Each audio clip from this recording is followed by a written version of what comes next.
recognized. Thank you, Chair Brown and Ranking Member, and welcome to all of you. Thank you very much for your willingness to serve. I'm very grateful for that.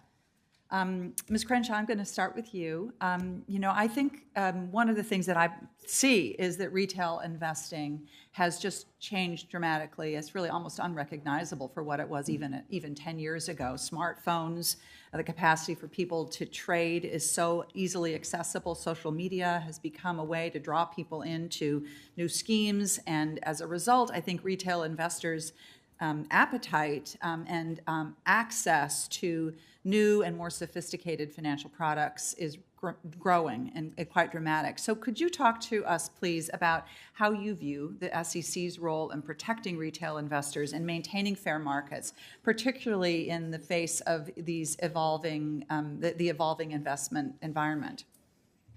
Absolutely. Thank you, Senator. First and foremost, I think education is fundamentally important. We need to educate investors on how to assess the pros and cons of various investments, of how to assess the risks and opportunities that different investments opportunities provide. So first and foremost, I would start with that. Second, we need to ensure that the intermediaries are abiding by their obligations, the investment advisors, the broker-dealers, and ensuring that they are abiding by their fiduciary obligations or the regulation best interest. And we need to ensure that we hold bad actors to account so that there is faith in the market. So really accountability and transparency, I think, are the fundamental ways that we need to ensure that those retail investors, which is good, we want to encourage retail investors because, again, retirement is in their hands more than ever. But we do need to ensure that it's a safe place for them so that they have more returns when they get their money out than they did when they started.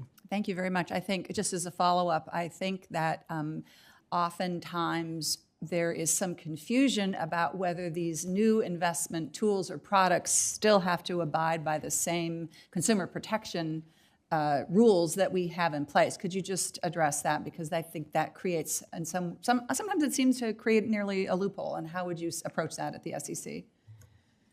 Absolutely. I think to the degree they are securities, they must abide by all of the securities laws and regulations.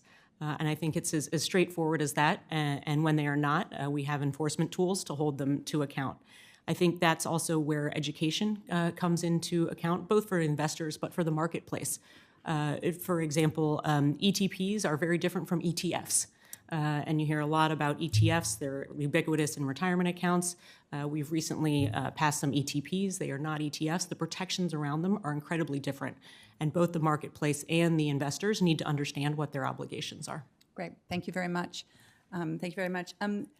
Commissioner Goldsmith-Romero, I really appreciated the conversation that we had and appreciated very much the professionalism and the deep bench of experience that you bring to this extremely important role. And I know that Chair Brown asked you about the ways in which your experience at TARP will shape your leadership at the FDIC. And Chair Brown, I found that very, very helpful. So I'm going to just briefly follow up on a bit of what Ranking Member was asking. As you tackle the need for culture change and accountability at FDIC, I, for one, think that somebody with a fresh perspective, somebody who is not part of that culture but is coming in, can provide the kind of leadership that's needed. And so could you just address that for me? And could you talk a bit about how you see coming in as a new person in an agency that needs culture change, which is very difficult to do, let's be honest, how you see approaching that?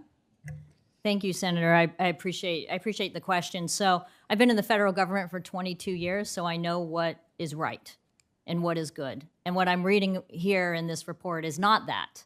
It's not that at all. And I've had the great opportunity to work at 3 different agencies and lead a federal office for 11 years.